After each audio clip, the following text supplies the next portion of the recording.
takes pleasure in attracting a stellar list of speakers that address today's most relevant issues. The club's place as a refuge for rich discussion and networking has never wavered after 123 seasons. We are dedicated to encouraging debate on the issues that matter to this city, this province, and this country.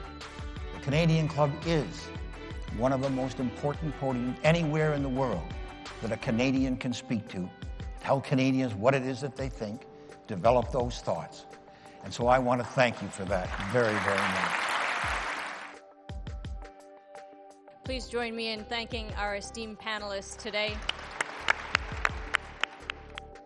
Through our programs and events, including our youth and young leaders programs, our diversity partnerships, our joint events, and our media and social media opportunities, we offer you access to dynamic political, social, and business figures from abroad and right here at home. The platform from which the eloquence of Canada has flowed all of that time, whether it be business, education, politics, sports, arts, and culture. If someone wants to say something to Canadians about this country and about the future of this country, this is the venue you choose.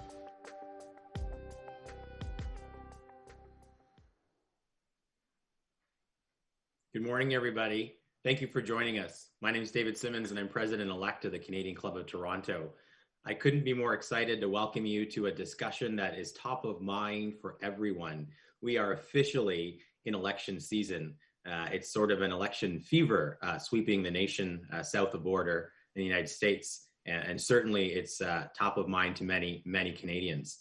So as we join the world and watch and wonder in what is a decidedly unprecedented year, I'm very, very pleased to welcome journalists and policy experts to our podium from Washington, D.C. They are all in Washington, but they are in separate rooms, respecting how we manage our way through an unprecedented pandemic in the world.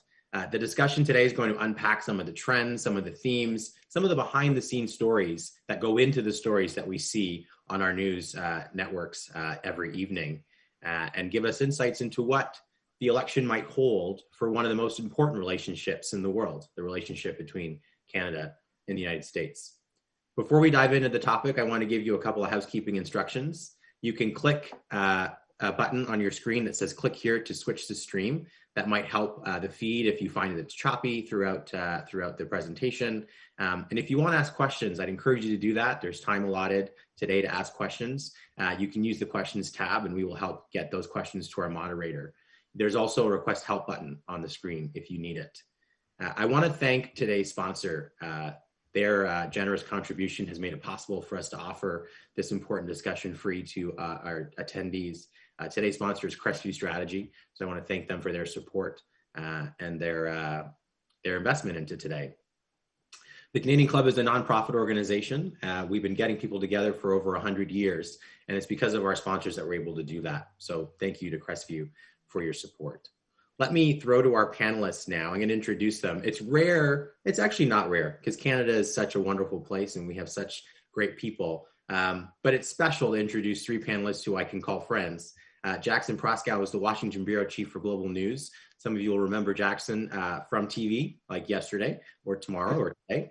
You'll also remember his coverage of City Hall when he was called, I will say, one of the most talented journalists in Canada. Katie Simpson is the foreign correspondent for Washington, in Washington for CBC News.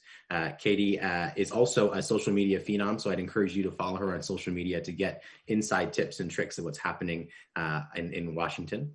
And Scotty Greenwood is the CEO of the Canada-US Business Council. She's also a managing partner for the Washington Bureau of Crestview Strategy. She's a policy expert who you would have seen offering insights during the renegotiation of NAFTA. She's also the former chief of staff to the U.S. ambassador to Canada.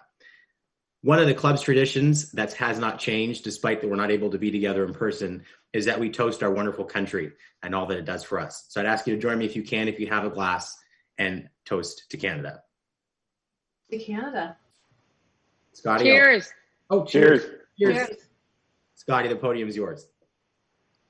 Well, thank you, David. And it's so great to be back at the Canadian Club. I wish we were together in person, but your country won't let me in. So maybe we can talk about that a little bit later.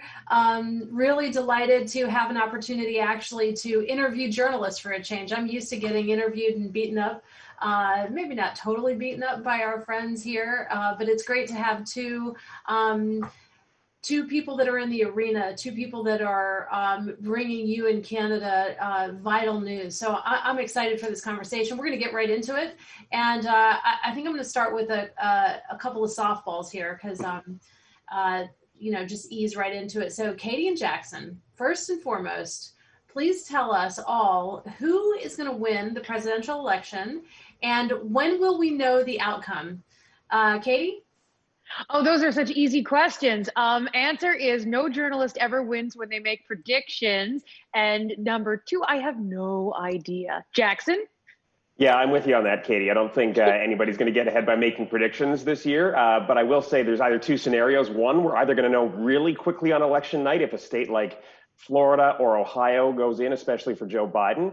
Scenario two, it's going to be a squeaker, and we might not know until Friday when states like Pennsylvania, which is super key, says that they will finish tabulating all of their mail-in ballots. So who knows? Well, you guys are both pretty optimistic. I think it could even take longer than that. But we already have a question from our esteemed guest here, which is outline for us, if you would, the worst case scenario. And by worst, I guess that's a subjective subjective measurement, but I would say worst in terms of not knowing. Or what do you think the worst case is? And what do you think is realistic? There's a lot of paranoia, there's a lot of rhetoric, but Jackson, how badly could it go in your judgment? Yeah, so I think the worst case scenario from an undecided perspective would be if there was a tie in the Electoral College. So 270, and that it ends up being decided by the state level delegations in Congress. And talk about a mess that would be. And the way that it could end up in a tie, there's all sorts of permutations of that. What happens if one state's results are disputed, and that's how we get there? What happens if this ends up in the courts? There's the risk of sort of a 2000 Bush versus Gore scenario. And then the other side of this is either, real concerns about violence at the state level, especially. You have a lot of these state level militia groups in states like Oregon, Michigan, that, Department of Homeland Security has warned are sort of the most grave security threat that people in this country face. And will there be violence either at the polls on election day or in the days after? And does that spin out of perhaps President Trump sort of either refusing to accept the results if they don't go his way, or casting doubt about the results if we're in sort of a disputed period of time here? Katie, what did you think when Trump said in the recent debate he didn't condemn white supremacy, and he said to the Proud Boys, which is an extremist militia group, stand back and stand by? Does that worry you? Well, that is certainly something that seems to have energized this group in the hours after President Donald Trump made those comments during that debate. We saw the Proud Boys take that slogan and actually put it into their logo and share it out on social media. So that is something that is a concern, whether Donald Trump has actually energized some of those groups that have been flagged as a concern and that people are very genuinely concerned about. The night that happened, I was in actually Ohio, and we were covering a Republican watch party. It was inside a bar, and it had 900 people, and very few people were actually wearing masks. It was a very strange sort of situation. And anytime any sort of issue came up around the issue of race, and that moment where that Proud Boy issue comment came up, the Republican crowd in this particular establishment in suburban Ohio, there were huge, huge cheers. So it's certainly something that Donald Trump's base has been listening for, not necessarily the Proud Boy comments, but Donald Trump certainly has a lot of support on his handling of race relation issues based on within his own party. So that leads me, you talk about being there in Ohio. Talk to us, both of you, if you would, about what's different this year. How do you, as journalists, how do you approach covering the story in a pandemic? That's one whole thing. So I'm talking to both of you. We're all in our homes right now in DC. So if you could talk about that, and then also talk about Trump, covering Trump, who knows something about how to get his own message out. irrespective of what the media covers. So maybe you could talk about both of those things. Jackson, first the pandemic. How do you cover a story at a time like this? Yeah, unfortunately, we've had to be way less ambitious in terms of travel for this. And I think back to the 2016 election, I think I visited 18 states or 16 states. And this time around, we did a few of the primaries, and then the pandemic hit. And really, since then, we've been very selective about what we go to. And of course, I think, two big stories that are naturals out of this. One is the unprecedented interest in early voting. And in the states that we have managed to visit by driving this time instead of flying, it's universal. The lineups for early voting are incredible. And I think that's what really tells the story of this election. Because, Donald Trump is a known quantity at this point. So there's less of that sort of enigma around him. People know what they're going to get with him. There's less sort of infatuation with every little thing he says. Really, it's the story of people mobilizing to vote. And then sort of second, in terms of how this has changed the way we cover the election, is that when we go to some of these events, specifically I'm thinking these Trump rallies where there are no masks and there is no social distancing, certainly we've had to make a calculation about what kind of risks we as journalists are willing to take. And that has tended to keep us in a place where we're only talking to supporters outside of the venue in a space that we can control, where we can keep our distance from people who are oftentimes not wearing masks. We've sort of made the decision that we're not going inside these packed venues. It's not worth the risk. And there's always a pool camera in there that is, bringing the general shots of the stage and the crowd. So really not worth the risk just to go in. Katie, how has it changed, how has it changed for you in terms of trying to get the story, whether it's pandemic or whether it's Donald Trump? Well, a big part of what we do as foreign correspondents in a different country is we try to go out and talk to real people who are out voting, and what it is about this election that has either changed their mind and shaped their decision. Because, the daily sort of ups and downs of daily news coming out of the White House and that sort of thing, we're going to get that from the American network's coverage. Our value added here is to go out and talk to real people and sort of understand the temperature of the country and best explain that to our viewers in Canada about why they might be seeing certain things happening. Because of the pandemic, that has become a lot more difficult. As Jackson said, we can't travel as much. We have been doing some travel. Like I'm going to Miami for the election. I'm leaving on Saturday. We have plans to go to an election. We have a number of election watch parties that we've lined up on Tuesday night where we plan to go. Some of them at this stage, I understand, are indoors, but that's a risk that we sort of have to talk about and take. Are we going to be wearing our N95s? Are we going to make sure that we sort of keep our distance? As I mentioned, when we went to that debate watch party back in Ohio, we were wearing our masks. We had our 6-foot-long microphone pole, and we tried as best we could to make sure that we were being as safe as we could. And also because we sort of have been traveling, we don't want to put anyone else in danger. It's not just about us, it's about other people. And a lot of these people aren't wearing masks. So again, it's really made it more difficult to really get out there on the ground and talk to people. But we have been doing more stories sort of in the district area. So yesterday we had a story on the National where we talked to a number of diverse candidates, a transgender woman who's running for state senate in Delaware. That's close enough where we can work with a freelancer to make that happen. Interviewing candidates here in DC. So it just shifts things a little bit, just enough that it sort of changed how we operate, but we're still trying to tell the same stories to explain to Canadians why you look at the news, you wonder why something is happening, and it's our job to go talk to real people who are voting to explain to Canada why certain things may be the way they are.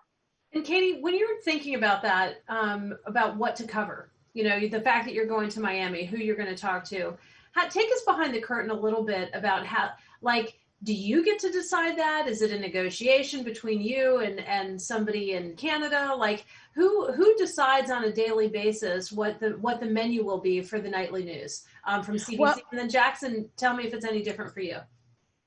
So for the election itself, those plans are done by way above my pay grade. I was told that would be my assignment, but we very much get to pitch our own stories. And if we have an idea and there's something that stands out to us, we can pitch it. And as long as it's something that's reasonable, it's not going to cost a fortune to get somewhere. It's not going to put anyone's lives in danger, that kind of thing. generally we are encouraged to tell as many stories as we can and really emphasize and really focus on those original stories when we have the opportunity. Any story we pitch, again, as long as it's reasonable, generally we can go out and do. Jackson, do you drive what you do on a daily basis, or is it an overlord somewhere in the great north that tells you what they want to see regularly? No, you know, as bureau chief down here, I have a pretty extensive role in deciding what we're going to cover day to day, and specifically around the election, we've also brought 5 other crews into the country that are around various states. So a big part of it is working with our whole team and our editorial team back in Canada to say, you know, here's what the big themes are of the day, and how do we make sure that we're not overlapping, but also that we're adding deeper value for our audience. So what that often looks like is that I may do sort of an overview piece on either the state of the campaign or the sort of the key issue of the day, and then we're going to go to one of our reporters who's in one of the other states right now for maybe a deeper dive on one of those issues. That tends to be how we sort of carve up the pie. Much like Katie says, though, you know, we love to do original things. We love to pitch angles that aren't necessarily part of the day-to-day back and forth. And I think really that's what our team is interested in. And we try and look at things from a perspective of how does this impact Canadians, or how does this inform Canadians to the greatest possible degree? That's not just the daily back and forth between Republicans and Democrats. What's going to give our audience the big picture understanding of what's going on? Okay, so I'm getting a lot of questions here. I'm trying to weave them together into some themes, so I'll try to do that. Who is the nicest politician that you've interviewed? And contrastly, what's the most bizarre experience since you've both been in Washington? Katie, where were you pleasantly surprised? Here's the thing. I genuinely want to say I don't necessarily think in terms of who's nice, who's not nice. It's when you get an interview, it's does it make news or does it not make news? And that's sort of how I sort of think about things. I've never you could really be nice, gone but down if you that say nice nothing, you don't want it, right? Like if somebody's really nice and they don't make news, it's like, well, that was a waste of my time. Right? Well, no, I'm always pleased when someone does give me some of their time, because I know people have very, very difficult schedules, but I don't think I've ever judged an interviewee on whether they're nice or mean. It's, did this interview make news, and can I tell Canadians something new that they didn't know before? Okay, so what's the best get you've gotten since you've been here, Katie? So we went out before the pandemic, in the before times, as we like to say. We went out and did a lot of traveling for the primaries, and we got real close to Joe Biden. I got an interview with Jill Biden, and this was before Joe Biden had won the Democratic nomination. And so we went and talked to her. It's a very funny story. We just randomly happened to run into her, and that's what happens when you go and cover the primaries. We were in New Hampshire, we were driving around, and we were trying to go interview people at field offices, and the Bernie field office people, they wouldn't let us in. The Elizabeth Warren people wouldn't let us in, but then we go knocking on Joe Biden's field office in New Hampshire, and they're like, yeah, come on in. And they're like, are you here for Jill Biden? I'm like, can we be here for Jill Biden? Mm-hmm. She comes on in, we ask for an interview, she says, sure. And there was an issue that day. Did she know you were Canadian? Oh, I identified myself. I'm like, hi, we're a Canadian news crew. Can I? And so we asked her about some Canadian related issues that serve our audience. And, from her perspective, she's a big part of his campaign. From her perspective, where does she see things going from there in terms of international relations? But also on that day, there just happened to be a moment when the Biden campaign had actually gone negative in some of its campaign ads against their competitors. And so it was a really shift in tone. And so we were able to get something that was relevant on that front, as well as something that was relevant on the Canada-US front. But we caught up with Joe Biden once. We happened to be staying at the same hotel as him. We caught up with Bernie Sanders once because we happened to be staying at the same hotel with him. We chased his bus around a hotel for an hour one morning because we were trying to get to him. His handlers blocked us, but that's kind of like the primary season when you go out and do those kinds of things. And that's how you get those unexpected moments that can yield news for your audience. Jackson, what's the most bizarre experience you've had since you've been here covering U.S.? Yeah, it's a long list. I've been here 6 years, and it's a very long list. But I think on the sort of political front, when the issue of child separation at the border actually first popped up down here under the Trump administration, when you heard about the awful way to phrase it, but kids in cages, we actually tracked down the former head of ICE, which runs the detention program, and he was the head of ICE under Obama. And we know that that program started in the tail end of the Obama years, but wasn't really used. And we did an interview with him where he explained that here's why this policy is awful, because when you separate these children from their parents, the parents end up being deported to their home country. The children are put into an entirely different stream than the parents because you can't detain them together. And you're going to end up with children who are orphaned. They'll be in the care of the US government, perhaps permanently. They may never be reunited with their parents. And so we flushed out the nuance of that at the time and did that as a story. And really sort of warned that this was what was going to be coming down the pipe as a result of this policy. And, just in the past week, it's been confirmed there's almost 600 children that have never been reunited with their parents. But at the time we did the story, and I also sort of tweeted out a thread about the warnings coming from this former official who used to run this exact program. And it got picked up so far and wide that within 2 days, my tweets were being read out verbatim in the UK House of Commons during question time, pressing the government as to whether they were going to pressure the US government to abandon this policy. And that was just totally unintentional, but I think it shows you kind of the power that journalists like Katie and I have, in the sense that we don't have to worry about the day-to-day back and forth. Nancy Pelosi said this, Mitch McConnell said that. We're stepping back, we're giving our audience the view from 10,000 feet and sort of explaining what these policy decisions mean in a real world practical sense. And sometimes that has really interesting consequences.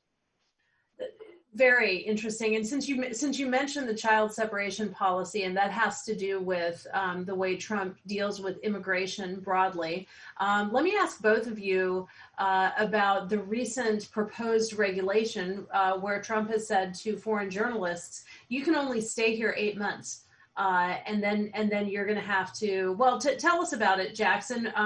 You actually brought us up to speed on it the other day. You've been here 6 years.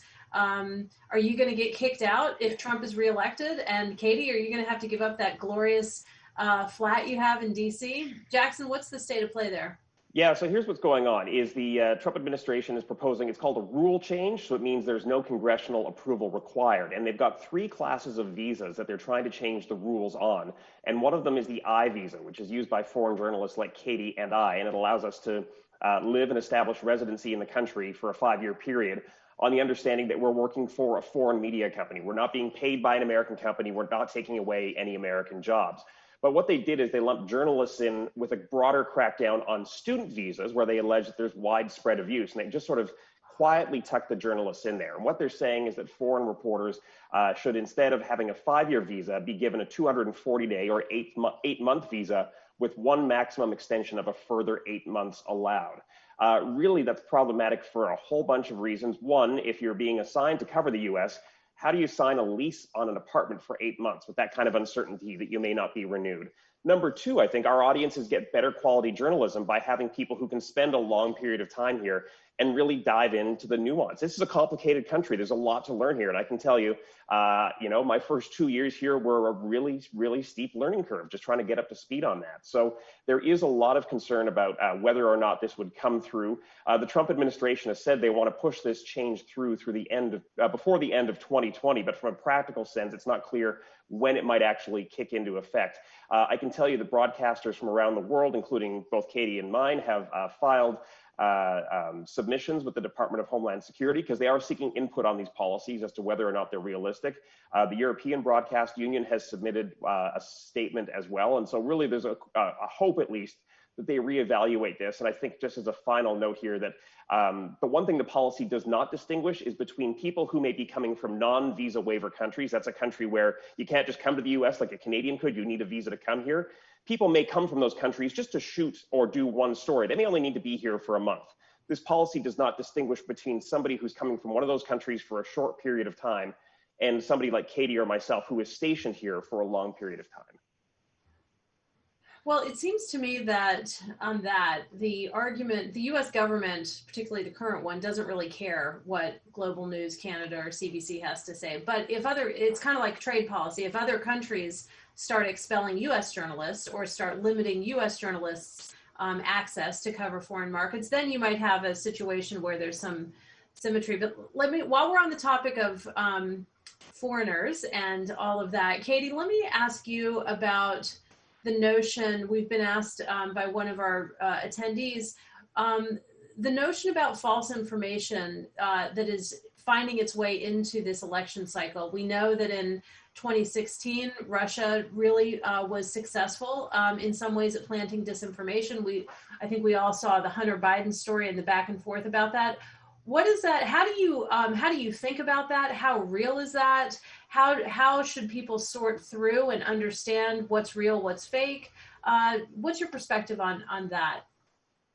Well, it is such a puzzling situation right now. It is such a difficult situation to sort of navigate through because there is so much false information out there, whether it's coming from foreign adversaries who are trying to interfere in the election. We heard from the FBI saying that Iran and Russia are both trying to put out disinformation. But also you have to take a look at some of the claims coming from the president himself.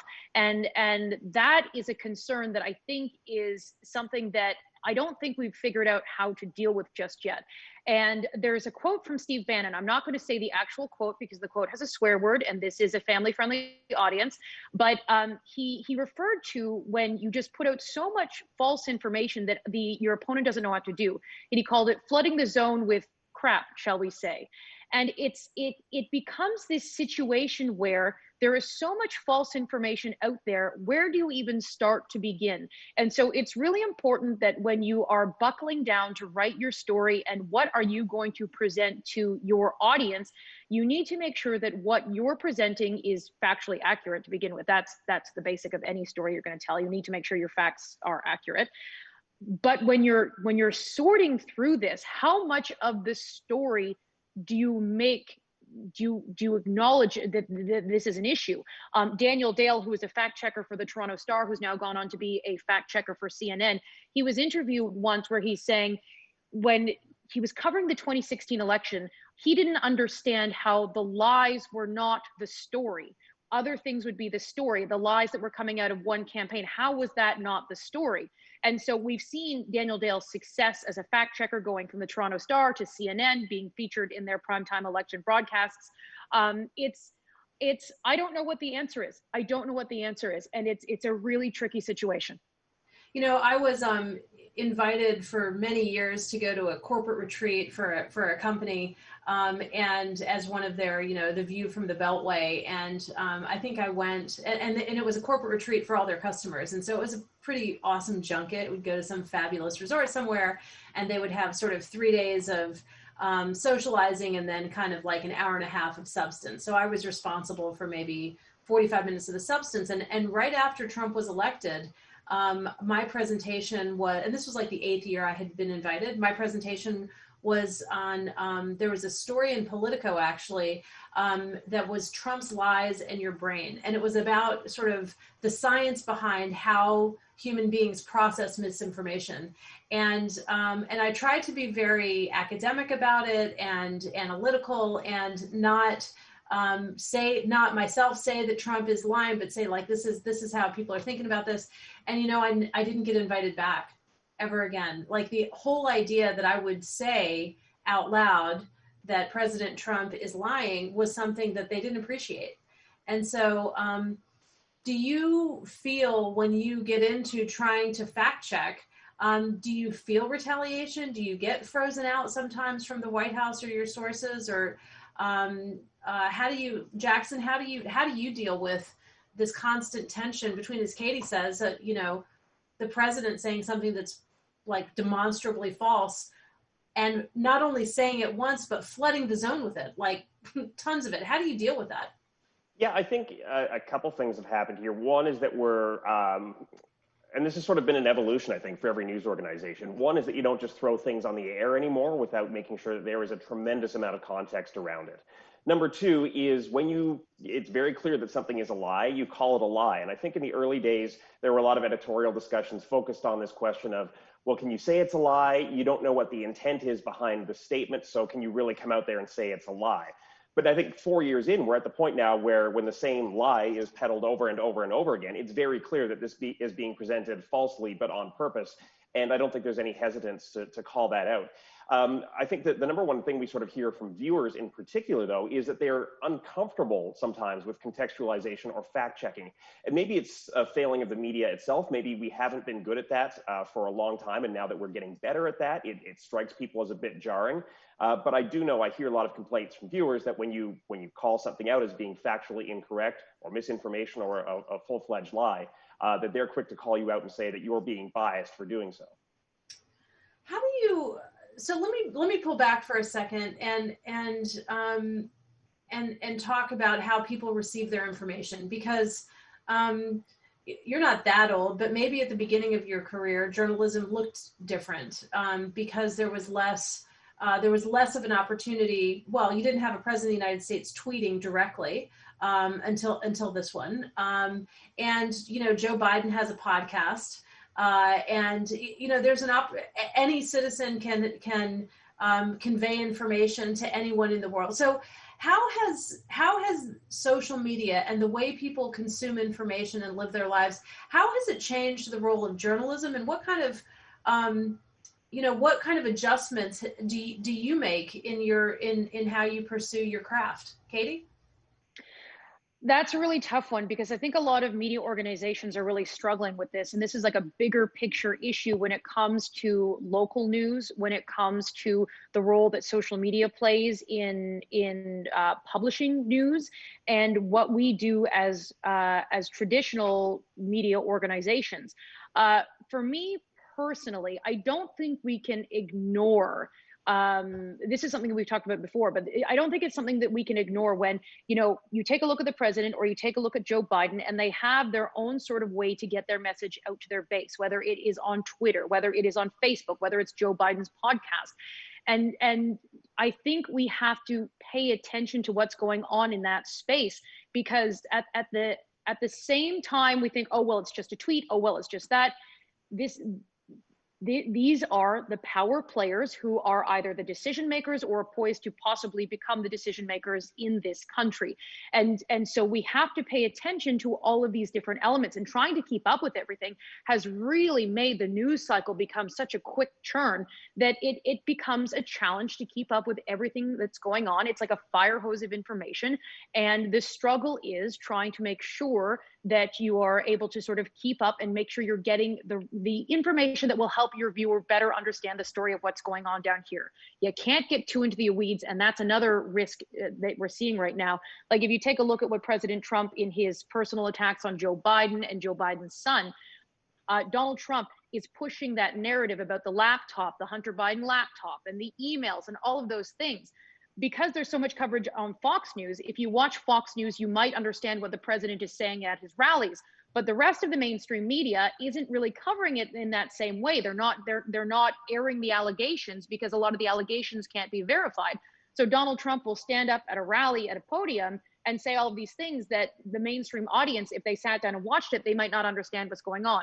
So it's a very strange situation that I don't necessarily see anyone coming up with some sort of strategy to understand this at this point in time. Jackson, what are your thoughts on that? Yeah, I'm with Katie on this. I mean, I think part of our job now, when it comes to using social media as part of our reporting, is to use it as a way to break the information bubble, so that you can explain to people, hey, here's what Trump is telling his supporters that you might not see in day-to-day coverage, but this will help you understand where they're coming from and what their thinking is. I was just at a Trump rally in North Carolina, I guess it was 2 weeks ago, and talking to supporters, and really, I think what is remarkable is how influential these information bubbles are, especially the stuff that spreads on Twitter and on Facebook. And talk to 10 different people, they are all quoting the exact same story with the same statistics down to the number. That's how really tightly packed this is. And it is, as I say, it's Facebook, it's Twitter, it's Fox News. And I think it's important for our audience to understand sort of where people are coming from and how they get their information plays into that. Let's bring it back to Canada-U.S. relations for a second. We've spent a lot of time talking about the challenges of covering Trump and false information and this and that. What do you think the biggest implications are for the Canada-U.S. relationship and for Canada if Biden is elected? And then let's also talk about Next, we'll talk about the other elections that are happening. The United States Senate, for example, could change. So, Katie, what's the biggest Canada-U.S. story coming out of this election if Joe Biden wins? Well, I know one thing that my sources are concerned about is what happens on the energy file and climate change. So I've already reported this, so this is not, I'm not breaking news here in this. Oh, you this can break venue. news here. That's good. But I think my bosses might not like that. No, but according to conversations that I've had with sources about what's going on behind the scenes, the Prime Minister had a call this week with his consuls general and the ambassador about what to expect, what's going on with the election. And a couple of the issues that came up, one, COVID is making sure that the fight around COVID and border restrictions, that's a big issue, but we can get to that in a second. But one thing that might change under a Biden presidency would be, well, trade is one thing, because Joe Biden has been talking about how he wants a Buy America policy that could hurt Canadian companies who want some procurement contracts in the United States. But energy is going to be a big thing. While the Democrats and the Liberals might be seen as very much on the same page when it comes to believing in climate change, wanting to fight climate change, wanting to be a part of the Paris Accord, Joe Biden has already confirmed that if he does become president, he will do what he can to stop the Keystone XL pipeline. Now, there will be some court challenges. I don't know if he can just instantly do that. That is sort of an opinion that is still hasn't necessarily been decided at this point. But what a source said to me this week is that the Canadian government, if Joe Biden does win, they will make it clear to the Biden administration, if that is the case, that the Keystone XL pipeline project is one that Canada believes in, that Canada wants to continue with, and that will sort of be the position there. That was a challenge between the previous Obama government and the administration and the previous conservative government of Stephen Harper. So it would be a rehashing of that dispute, except it'll be a Joe Biden administration and a liberal Canadian government that is pushing to get this pipeline project to go ahead. So that's just one of the issues I think is going to be a concern. The other is what to do about COVID. My sources have been telling me they don't want to see a change in the border restrictions until there is significant evidence that the spread of COVID is under control in some way, shape, or form in the United States. As the United States continues to hit record high in their caseloads, I'm not quite sure when the Canadian government will see what they want to see to dial down those restrictions. But again, we do have that pilot project in Alberta, so that might be one about lessening the quarantine time when you come in from another country. Yeah, the rapid testing. But right now, those are the big issues that I'm aware that the Canadian government is thinking about and having conversations about. Jackson, what do you think the biggest implication is for Canada in a Biden election? We know, Katie mentions the Buy American, but that is something, Trump has been America first, and we've had, protectionist tendencies in every procurement bill in our lifetime. So what do you see as the most immediate big implication for Canada in the event Biden wins? Yeah, I think, Katie nailed all of it. I think the biggest, most visible one might be a little more stability, a little more return to norms when it comes to the two governments working in concert when it comes to things like NATO. I think that might be the most sort of visible change in the forefront. And you might even get, if COVID gets under control, formal state visits again between the two countries as one example, which, correct me if I'm wrong, Katie, I don't think President Trump was ever actually invited for a formal visit to Canada outside of a G8 summit? Off the top of my head, I'm not sure. I know Mike Pence went when they were in the middle of some NAFTA talks, but other than Charlevoix, I don't think President Donald Trump went, and I'm just trying to think of if there was an invitation. Off the top of my head, I can't remember, but I believe you were right. So. Yeah, I don't think he was invited. In fact, I think I asked the Prime Minister about that at the UN one year, and he danced around even extending a formal invite. So that visible normalization, I think, would be an obvious change. And let's also, you mentioned the UN, which is a perfect segue.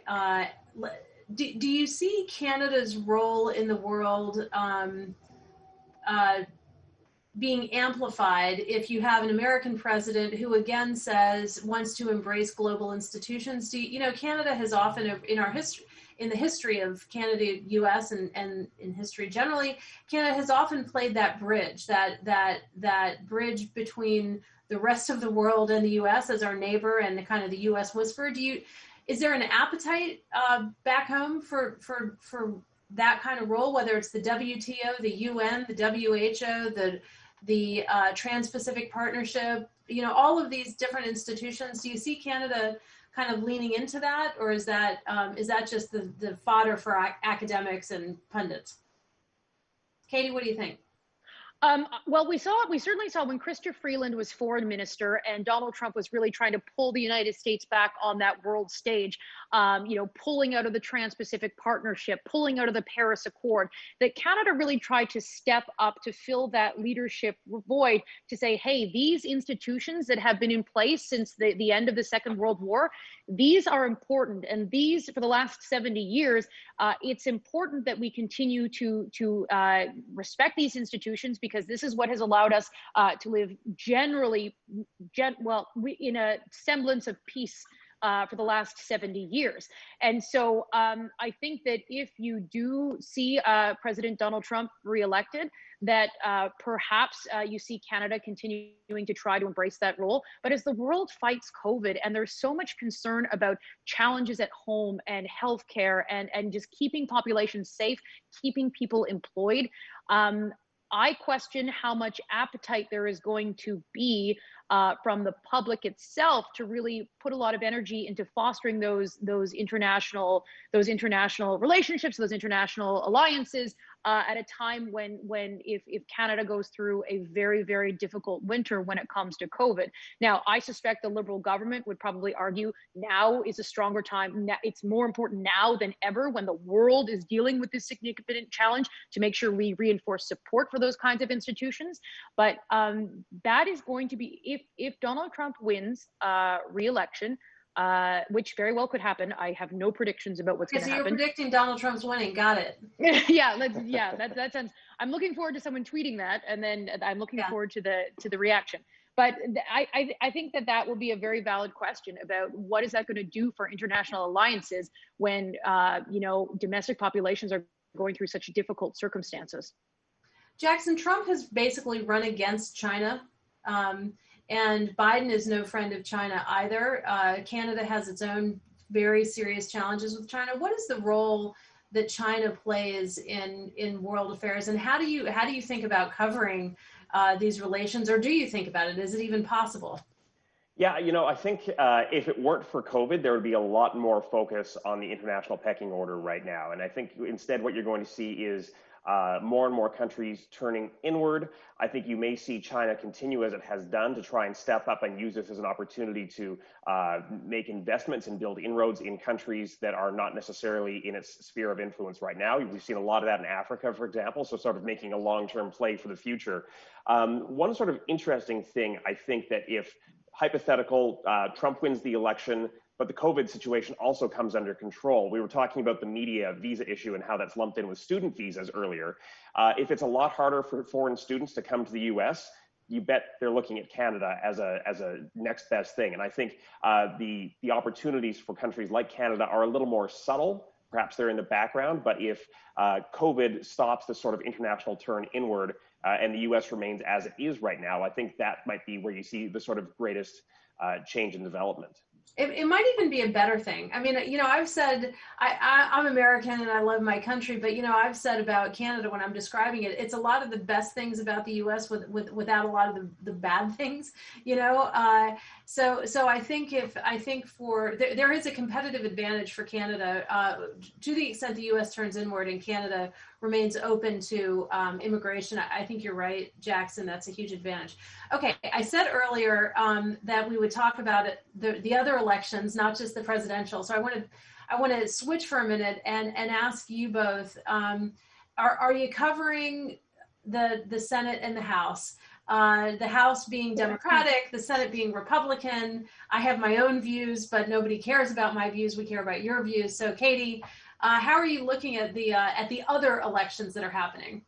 Well, tonight on CBC News, The National, as well as CBC News World at 6 on radio, if you tune in, you're going to, I don't want to give anything away. I didn't know this. This was not pre-cooked by the way. No, this is not pre-planned. No, this sounds like a softball, but anyway, no, keep going. No, so we're gonna be doing a story today. As long as there's no breaking news, and I sort of get bumped. But we've been over the past couple of days, we've been working on a story about the Senate race and why the Senate is so important. Because I don't necessarily know if your average Canadian understands why the race for who controls the Senate is so important. And so today we're going to sort of be explaining that. As Jackson says, we're going to be taking that view from the helicopter to try to explain. Okay, well, if Donald Trump wins the White House, but the Democrats gain control of the Senate, why Donald Trump won't be able to get his agenda through, or vice versa. If Joe Biden wins the White House, but Republicans maintain control of the Senate, why it's going to be difficult to get anything kind of done. So while the race for the White House is extremely important, we also need to be mindful of what's going on in the U.S. Senate, because it is such a powerful, important body. Jackson, how are you thinking about the down ballot races, as we call them?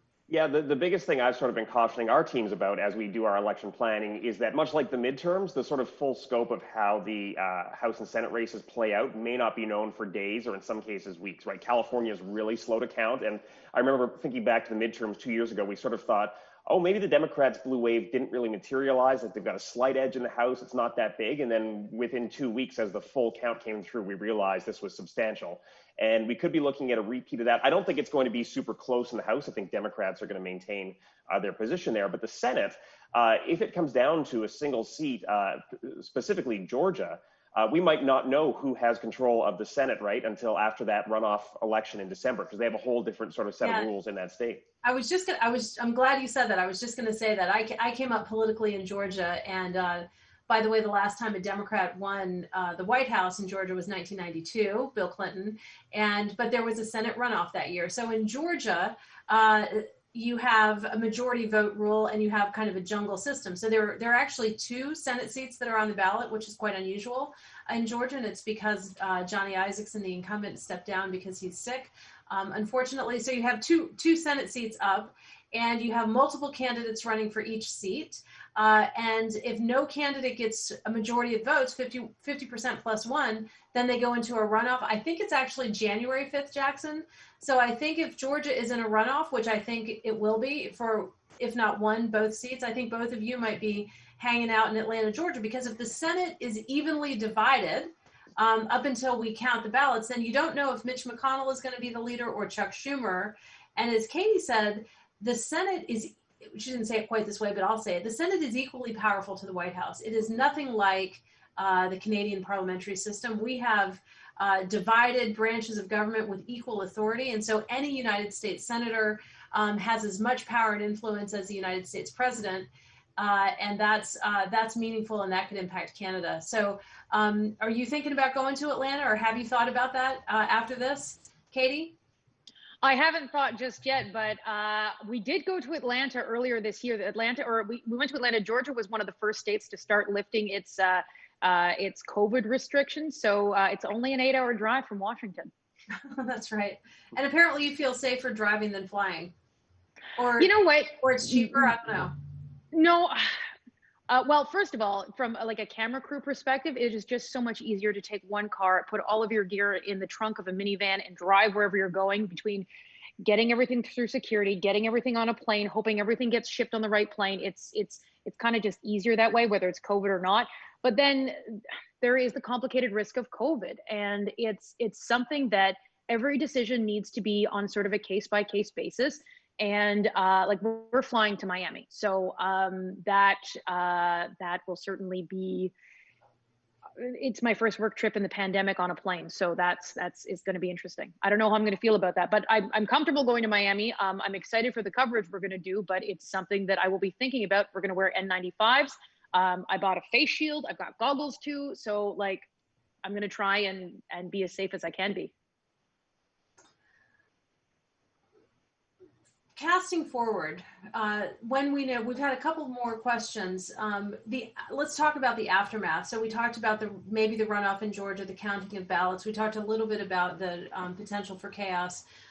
Two different questions from our audience have emerged, 2 different sides of the same coin. One is, if Biden's elected, do you see an end to the divisiveness in the U.S.? We're pretty divided as a country now. People feel pretty strongly. So that's the first question. And then the other side of that coin is, a pretty dramatic one, but I think it's real. Do you see the possibility of the U.S. going back into the civil unrest brewing such that it turns into a civil war? You know, we've had that in our country. So maybe talk about those two potential scenarios. Jackson? I will say I take the more optimistic view, which is that, there have been some very disturbing plots here. We're thinking about that plot to kidnap the governor of Michigan as one example. They've also been caught and foiled. And I think at the end of the day, the number of these militia members who are willing to undertake, a violent uprising is not big enough to counter the force of law enforcement. I think that's the general hope here.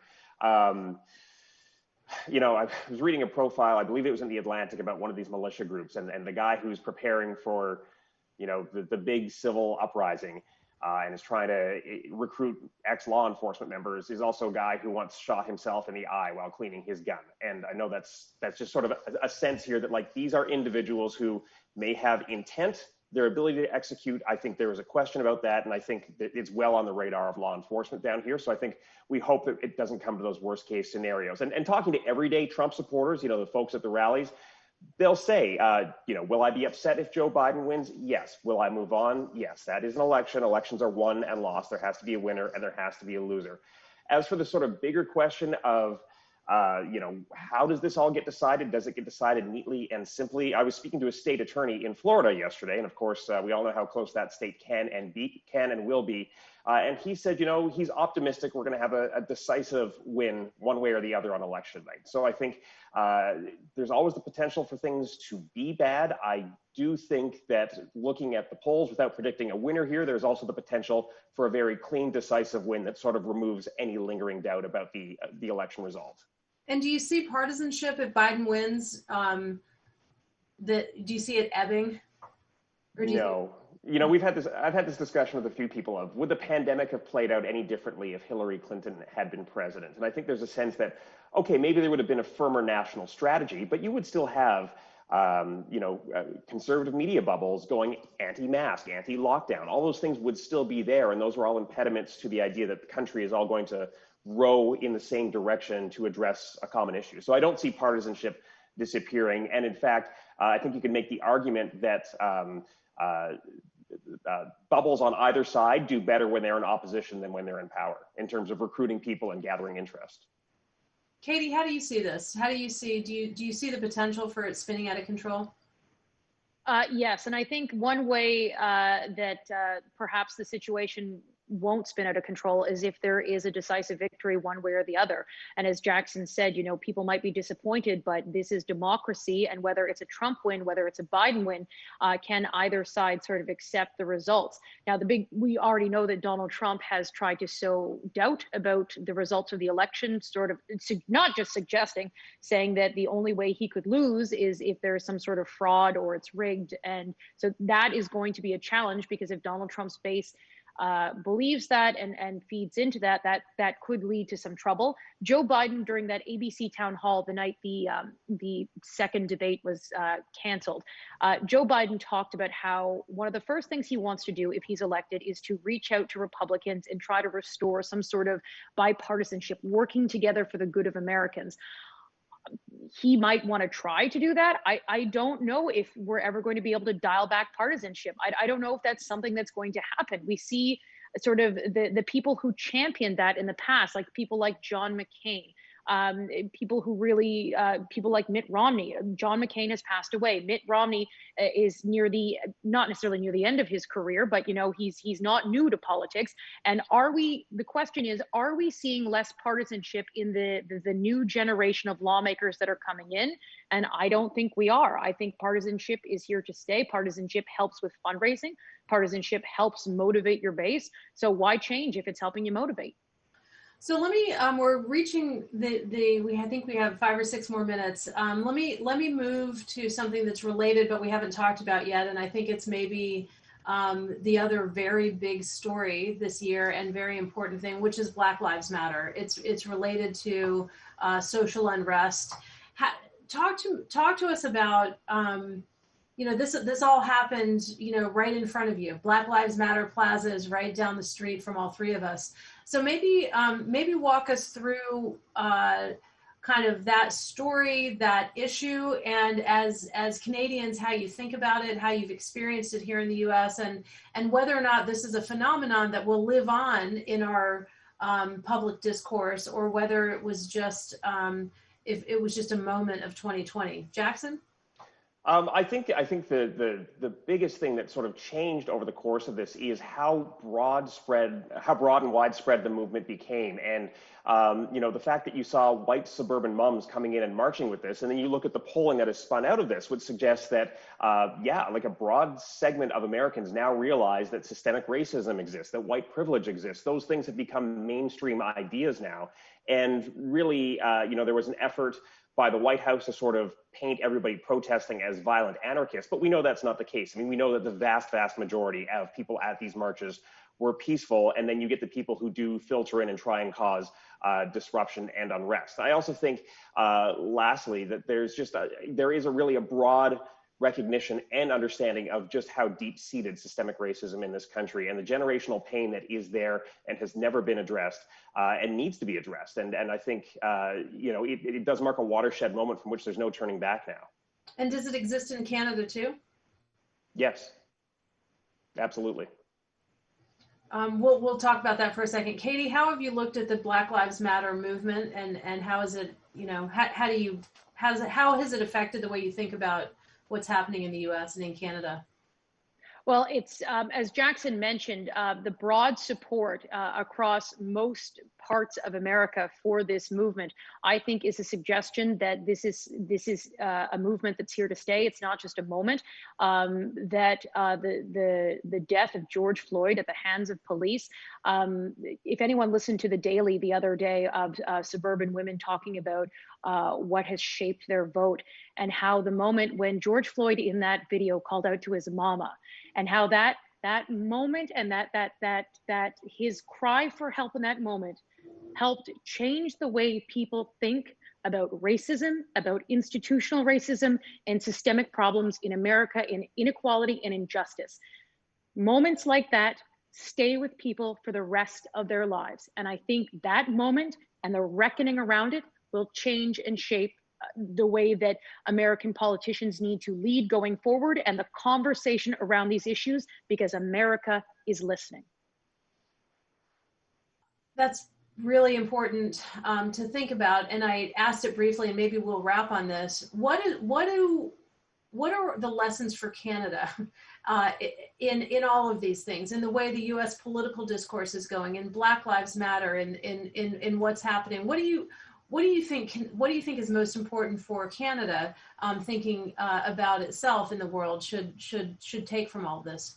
Jackson, first you, and then Katie, we'll give you the last word. Yeah, I will even add the coronavirus into that list of subjects, Scotty. And I think that the takeaway for Canada is, don't assume these things aren't happening in your own country. Don't get smug about where you are based on what you're seeing in the United States, because these are real issues that are faced in Canada as well. It's very easy to look at the scope and scale of what's happening in the US and think, well, thank goodness that's not us, when in fact these issues are happening in Canada and need to be addressed with the same seriousness and rigor, I think. And I think it's very easy, in fact, for everyday Canadians to perhaps delude themselves into thinking that's not happening here when it is. Thanks, Jackson. Katie, your thoughts, implications? I could not agree with Jackson more. It's such a popular thing for Canadians to sort of look down their nose and look at the problems in America and think, well, I'm so glad this, that, and the other. Canada faces very similar challenges, and those problems exist in Canada as well. And the reckoning that's happening in the United States has woken up parts of Canada to have a better realization that these problems exist in our country as well. So on that note, I absolutely agree with everything Jackson just said. One other thing I think there is to sort of be learned from all this has to do with partisanship. And as I mentioned, I don't think we're going to be dialing back the partisanship anytime soon, but watching how I think it's amplified down here. watching how sort of bitter disputes, political disputes are going, and how personal things get. It's if what happens in the United States filters down and starts happening in the Canadian political discourse, it's watching how the personal attacks when people are trying to do politics, watching it up close is jarring. And whether Canada is watching this and it is fine with it or is uncomfortable with it, it's something that I think Canadians sort of be conscious of. Absolutely.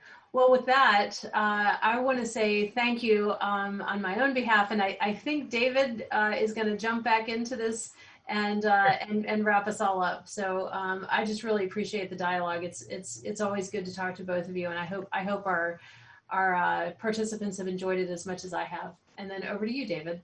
Thank you, Scotty. I wanted to thank everybody for joining us today. I hope you had a good time. As we talk about politics and the importance of the election that's ahead of us in the United States that the world is watching, I'm just reminded about the power and importance of journalism, of facts, and of a healthy, robust infrastructure that allows our democracies to work around the world. And so I want to thank Katie and Jackson for your investment in ensuring that estate is maintained and is managed responsibly. And I look forward to watching you both as I flip through channels, because I don't pick news outlets. I get my information from a variety of sources. So thank you for being here and being with us. And Scotty, thank you for being a wonderful moderator and expert. I can tell you my phone was lighting up, my Apple computer and iPad were like, we love Scotty, Scotty's the best. And I can tell you she is the best. And if you, I appreciate my family, my immediate family texting you like that. They're always on call. It's very nice. I think, I can say Scotty's been very helpful to me in my professional life. I have had files that have crossed both of the borders and trying to understand how that works. She's a very trusted advisor to people who have roles like mine. If you want to see more of Scotty and learn more about the Canada America Business Council, I encourage you to attend an event on November 18th that I love to go to every year. It's sort of the influencer prom, if you will, in Ottawa. And it usually has diplomats, senators, members of parliament, US officials, advisors. This year will be virtual, so it'll be online at 5:30. I'm going to be there. I encourage you all to go. And for the first time ever, I think it's free, Scotty. I think you can sign up. That's right. Yeah, so you don't have to get through a barrier there. Go to the website, join us there. I'm going to be there. Scotty will be there. And it will be a wonderful, wonderful evening. If you want more of the Canadian Club, which I do, you want to join us tomorrow, October 30th. Our president, Anita, will be hosting the leader of Her Majesty's Loyal Opposition, Aaron O'Toole, to discuss his vision for Canada and what's happening in Ottawa. I want to thank again our good friends at Crestview Strategy for sponsoring this event. Our events are not possible without you. They're not possible without your partnership. We look forward to your continued generosity. I want to thank our AV suppliers, Van Valkenburg Communications and LiveMeeting.ca, for making it possible for us to come together virtually today. Thank you again. Stay healthy, wash your hands, wear your mask, and tune in to the election on November 3rd, which may still be going on November 18th when we're at the State of the Relationship. Bye-bye, everybody.